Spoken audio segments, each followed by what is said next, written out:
on social media? Used to be detoxed off of it because I had a lot of bad experiences with it over the 1 year. So Okay, so my lead up or follow up question to that is that you detox off of it, so that means it had an impact on you, one way or the other. And usually I ask students about their ability of social media to influence their buying decisions. So a lot of times people see media posts of friends or perhaps celebrities that they're following, and they tend to it incentivize them one way or the other to go ahead and make purchases. Was that your case, or? yes, that was actually very much my case. Okay. I was initially incentivized a lot to buy things based off what I found off social media, and then over time I started to realize that it wasn't really my own interest that was leading me, it was more just the interest of people who I wanted to be around, but it didn't necessarily reflect my own interest or my own spending ability at the time. So what made you realize what you were doing, and what made you stop?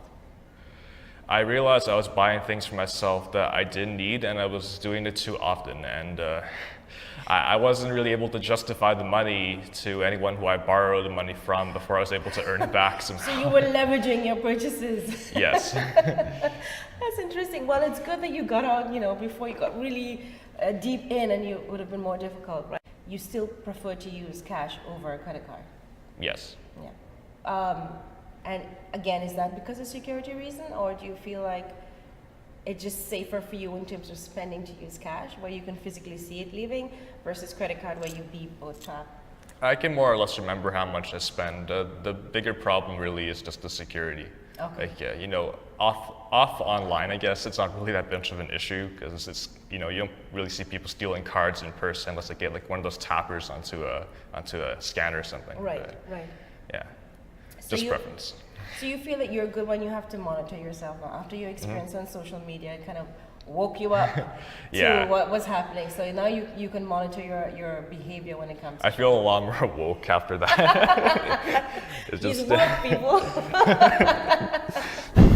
but that's not really what it is anymore, right? In the modern world, like cash is becoming almost, obsolete. People barely use it. Which is really interesting because I'm interviewing a lot of students, and I'm hearing more and more that you guys are using cash. Because we know it's a safer thing to use, But, even though it's out of date, Yeah, in a way. In your case, it's security, but for other cases, it's more about self-monitoring. People feel like they don't trust themselves with a credit card because it's easier for them to go off budget or buy things they don't really need because it's so easy. And then for cash, it kind of physically stops them, either psychologically when you're handing over all the bills, or when it's gone and you can't do anything.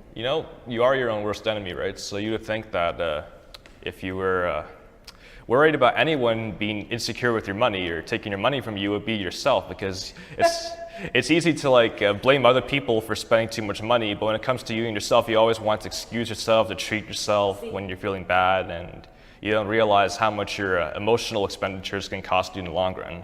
So I think Alex is really financially woke. You're your worst Woke, enemy. but not literate. He's woke and not literate. Well, we're working on that.